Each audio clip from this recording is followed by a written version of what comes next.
문영배 헌재 권한대행과 이재명 대표 간에 친분이 있다 이런 주장을 내놓으면서 강한 우려의 목소리를 내고 있는데요. 권성동 원내대표 이야기 들어보겠습니다. 문영배 대행이 이재명 대표와 과거 연수원 시절 동기로서 노동법학회를 함께하며 호용호제하는 매우 가까운 사이라는 것은 법조계의 파다한 이야기입니다. 그런데 문영배 대행이 민주당의 차기 대선 주자이자 대통령에 대한 실질적 탄핵 소추인인 이재명 대표의 절친이라면 헌재 소장 대행으로서 탄핵 심판을 다룰 자격이 과연 있겠습니까? 또 문영배 대행은 사석에서 이재명 대표의 공직선거법 위반 판결에 대해 유죄 판결이 나오는 게 이상했다고 언급했다는 이야기도 있습니다. 자, 그리고 실제로 친명인 정성호 의원도 과거 문영배 권한대행과 관련해서 이렇게 얘기한 적이 있습니다. 이어서 듣겠습니다. 저희 동기 중 제일 가까웠던 이제 저희 동기가 일단 이재명 지금 대선 후보였고 지금 당대표 이재명 그다음 국회의원을 했던 분들은 뭐 저하고 친했던 분들이 지금 또 당적을 바꿨는데 문병호 전 지금 현직에는 저 문병호 전 의원의 그 배우자인 민유숙 지금 대법관 뭐 문영배 헌법재판관 이런 분들이 또 가까웠던 분들이고 실제로 이렇게 얘기를 했네요. 이재명 대표와 동기 중에 제일 가장 가까웠던 뭐 이런 사람들 중에서 문영배 헌법재판관 이름이 등장을 하고요. 그리고 권성동 원내대표의 주장이긴 합니다만 문영배 대행이 사석에서 이재명 대표의 공직선거법 위반 판결 1심 1년에 징역 1년에 집행유예 2년 나왔던 이 판결에 대해서 굉장히 이상하게 나왔다라고 언급했다는 이야기도 있다. 이런 마음을 갖고 있는 거라면 지금 국민의힘 권성동 대표 입장에서는 문영배 대행이 이렇게 하는 것은 조금 적절치 않은 것 아니냐 뭐 지적을 할 수 있을 것 같습니다. 그렇죠. 그래서 이제 재판관 기피 제도라는 게 있는데 네. 헌재에서 지난번에 윤 대통령 측에서 요청한 그 기피 신청 받아들이지 않았죠. 그렇죠. 그냥 뭐 이유 없다 이렇게 얘기하는 건데 물론 뭐 이재명 대표나 윤 대통령이나 사법시험 출신이기 때문에 헌법재판관과 인연이 있을 수는 있습니다. 근데 지금 나오는 얘기들은 뭐 친했다 안 친했다를 떠나서 어떤 이재명 대표 관련한 1심 판결에 대해서 적절치 않다는 의견을 표시했다. 이건 굉장히 중요한 의미가 있어요. 헌법재판관이 그런 얘기도 못하냐?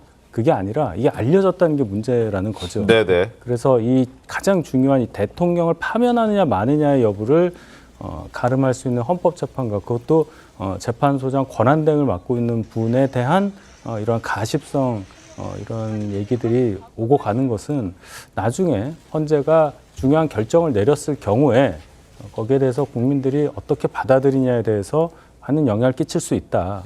그래서 앞으로 뭐 이미 한 얘기는 어쩔 수 없겠지만 네. 앞으로의 과정에 있어서 윤 대통령에 대해서 헌재가 국민들이 보기에 좀 방어권을 제한한다든지 너무 뭐 기일을 촉박하게 한다든지 이런 식의 편향된 어떤 모습이 나오지 않도록 각별히 이 심판 진행에 유의해야 한다. 이 말씀을 드리고 싶습니다. 저도 반론을 좀 해야 될 게 권성동 원내대표 공당의 원내대표인데 그러면 그런 논리라면 본인의 눈물 흘리면서 했던 친구인 내란 우두머리 피의자인 윤석열 대통령의 친구 아니에요.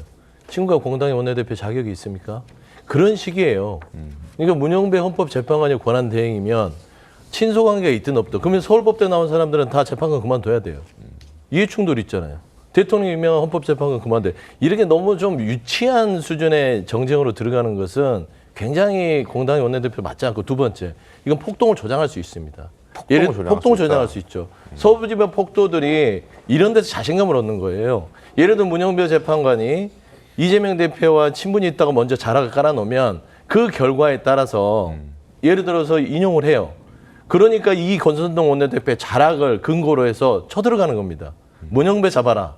어디 있냐. 아직 뭐 아니 예를 들면 그런 않았습니다만. 분위기를 네. 공당의 원내대표 할 수 있기 때문에 굉장히 부적절하다. 그러니까 어떤 근거와 팩트가 아닌 거의 음모론에 기댄 이런 발언들은 대한민국의 법치의 근간을 또 흔들 수 있는 발언이기 때문에 공당의 원내대표로서는 자제해야 될 발언이다. 저는 그런 말씀을 좀 드리고 싶습니다. 예, 물론 뭐 이재명 윤석열 대통령과 권성동 원내대표의 정치적인 관계 그리고 또 지금 이 재판 현장에서 피의자와 재판관의 관계는 조금 다를 수도 있겠다 이런 생각도 들기는 하는데요. 지금 네. 송영훈 교수님, 야당에서는 사실상 이제 특검 계속 주장하고 있습니다만 헌재에서 이미 다 끝날 거다 이런 주장들도 같이 내놓는 배경에 이런 관계들이 영향이 있었던 것 아니냐 이런 해석들까지도 나오고 있는 것 같아요. 이 부분은요, 제가 지금 시점에서는 특히나 변호사이지 않습니까? 네. 제가 그러니까 법률가로서 우리 사법에 대한 신뢰를 최대한 복원해주는 방향으로 말씀을 드려야 된다고 생각합니다. 그래서 저는 일단 윤 대통령의 탄핵 심판 대리인단의 판단을 존중하고 신뢰합니다. 무슨 얘기냐면 헌법재판소법상 헌법재판관 기피 신청을 할 때 2명 이상을 못하게 되어 있습니다. 딱 한 명을 골라서 할 수 있게 되어 있지 않습니까? 그리고 윤 대통령의 대리인단은 문영배 권한대행이 아니라 정계선 헌법재판관에 대해서 기피 신청했었죠. 네. 그 얘기인즉슨 일각에서 그런 우려가 있다고선 치더라도 문영배 권한대행이 절차를 불공정하게 진행할 가능성이 그 위험이 그다지 높지 않다고 윤 대통령의 대리인단도 판단하고 있다. 이렇게 볼 수 있는 겁니다. 사법연수원 동기 인연이 이 재판에 적용되지 않을 것으로 봤다. 그렇게 보는 거죠. 그리고 실제로 그 문영배 권한대행이 그 변론 준비 절차를 주관하는 수명 재판관을 임명을 할 때도 사실은 주심 재판관이 정영식 재판관 한 명만 할 수 있었는데도 정영식, 이미선, 즉 문재인 대통령이 임명한 재판관과 윤석열 대통령이 임명한 재판관을 나란히 수명 재판관으로 지명했지 않습니까? 그렇게 절차의 공정성에 대한 그 외관을 갖추기 위한 노력을 많이 하고 있다고 생각합니다. 다만 이 지점에서 짚어봐야 될 것은 이런 의구심이 나오고 있는 상황에서는 야당이 정말 그 내란죄에 관한 법률적인 주장을 철회한다든가 해서 절차를 지나치게 인위적으로 단축하려고 시도한다면은 그것이 국민들에게 어떻게 비춰질 것인지를 아울러 생각해야 됩니다. 제가 아까 사법에 대한 신뢰를 복원하는 방향으로 노력해야 된다고 말씀드리지 않습니까? 그것은 어느 한쪽의 의무만이 아니라 이 절차에 임하는 모든 당사자와 대리인 그리고 헌법재판소의 공통된 책무입니다. 야당도 이 부분에 대해서 대단히 무겁게 여겨주시기를 당부드립니다. 알겠습니다.